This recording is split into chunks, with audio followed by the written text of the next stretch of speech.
Bienvenidos, Fright fans. Welcome to the horror show. I'm Jaime Fuego. I'm Cecil Laird. And we are here for another comic book review that's, well, half a comic book review because there's also a corresponding script book for, unfortunately, the CW's aborted reboot of Tales from the Darkside that none other than Joe Hill, Stephen King's son, was behind, and he wrote, this script that, bounced around and stuff and did not end up actually being, I guess they filmed a pilot. This pilot, nobody has actually seen it, and that's about the extent of it. But he did decide, since no eyes of the public variety were going to get to gaze upon, he did a comic book version as well as releasing the script proper.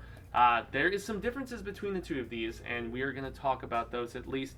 Moderately in depth. We're not going to supremely deep dive. But yeah, so in 2016 was when this was finally put out, if I recall correctly. So the script book being. And how about the comic book, good sir? Comic book is saying it was 2017. Okay, so the script book did precede it. And the interesting thing about the script book was that illustrations were by Charles Paul Wilson III, who I know had done some stuff, if I'm not mistaken, with Joe Hill on either the Nosferatu, I think it was the Nosferatu comic book, because, check it, does that have this has a very similar look. So that is a character who has kind of a ghost alternate, kind of an imaginary friend of sorts, however you want to go about describing it. But so the script book at least opens up with a setup called A Window Opens, which actually becomes the final story in the graphic novel, which is interesting.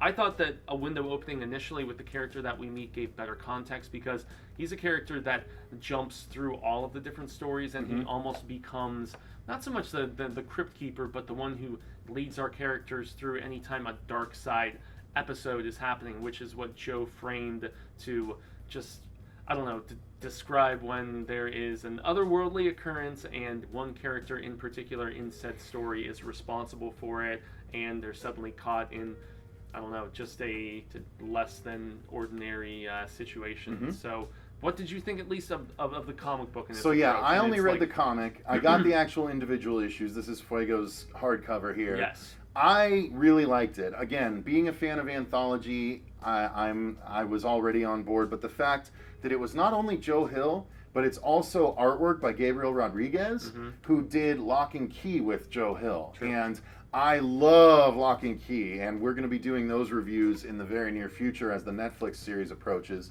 But this was such a fun comic, and I love the creative team so much that I automatically picked it up. It ended up only being 3 issues long, but it's an anthology series, and so I was on board right from the start. And luckily, I mean, they only proved me right with the interesting anthological story. So the first one is about a lifeguard.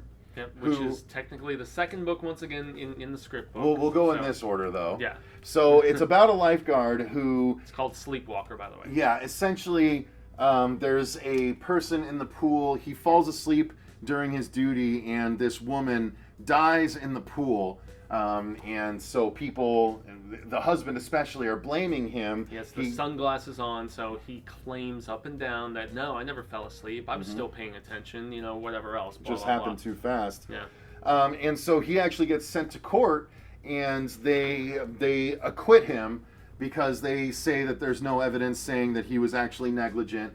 But he also has a mother that hires a very high-powered lawyer, and so on, that helps to get him off. And so, but then one day, he runs across this man who just shows up and tells him, hey, I don't know what's going on, but there's a Darkside event. And then he passes out right in front of him right here. And it turns out that when this Darkside event happens, it activates this power, so to speak, that this guy has, where anyone that looks at him falls asleep. Exactly. Hence looks at his face, apparently. Yeah. Hence the Sleepwalker title and everything. And I mean, the Sleepwalker title, credit to Joe Hill, it has the nuance in the fact that this character was sleepwalking through his life. He wasn't really paying much attention, wasn't super enthused.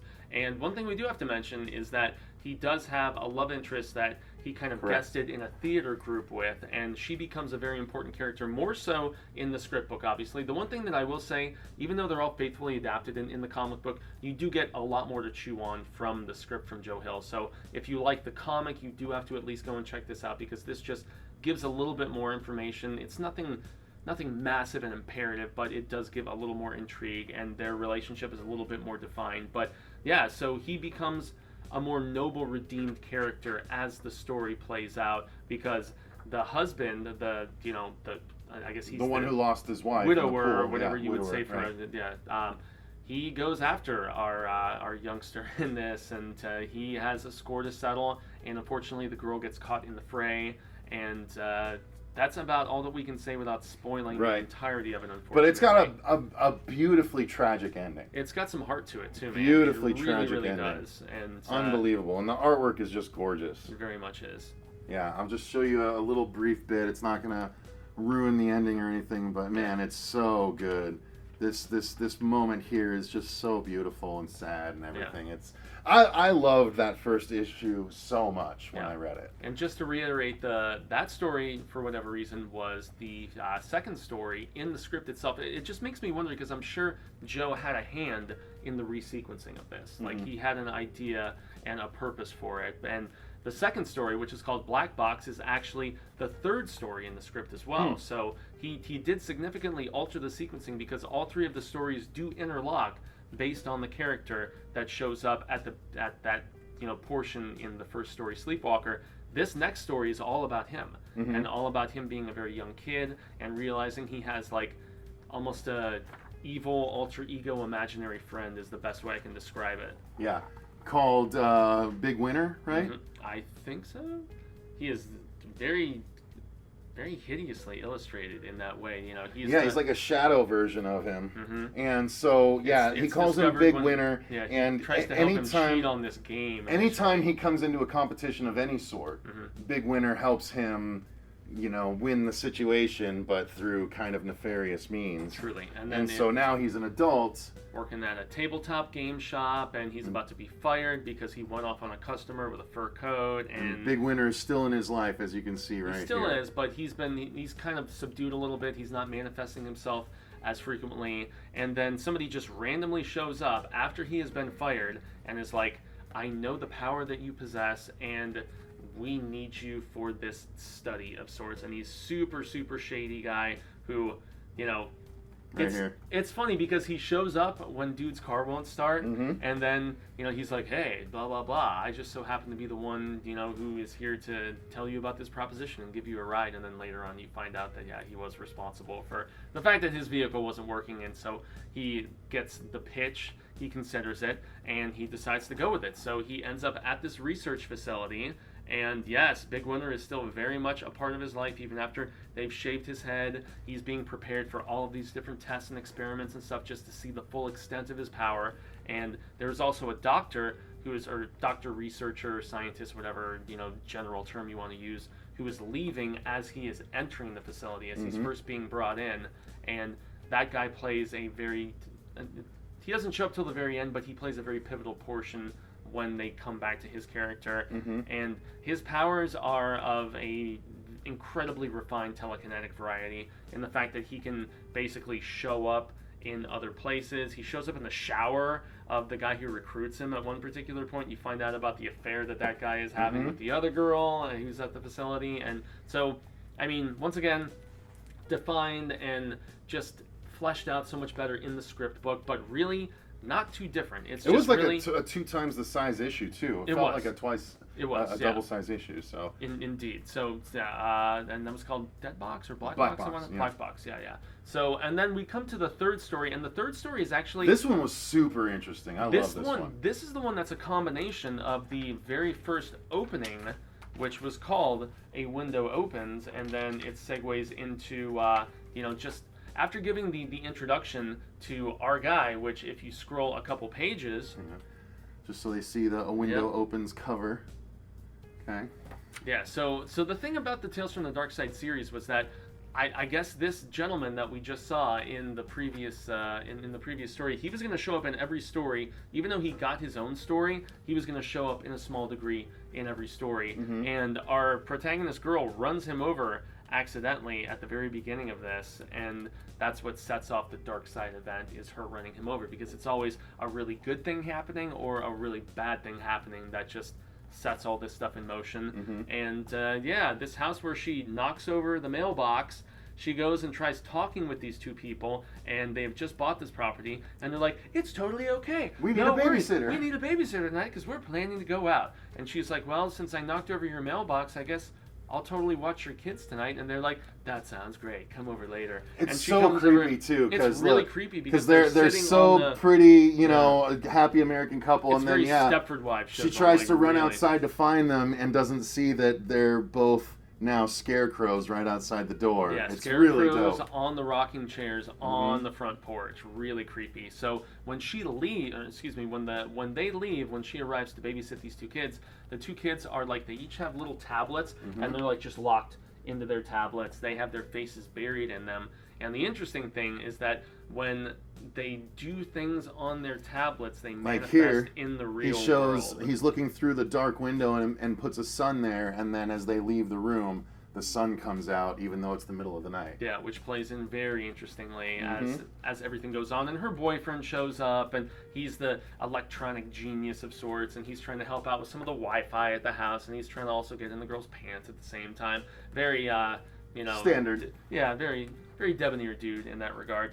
But both of the kids are legit creepy, in my opinion. And something that I do not believe they show in the comic that I remember very distinctively is that dude who, like, she hits at the beginning, who was our main guy from Black Box, they kill him in the script book. Oh, wow. Yeah, but he seems like he's in a regenerative state, so he just kind of pops back up in every story, but they bury him with rocks and stuff that they use their tablets to do in the script book, and it's really dark and messed up.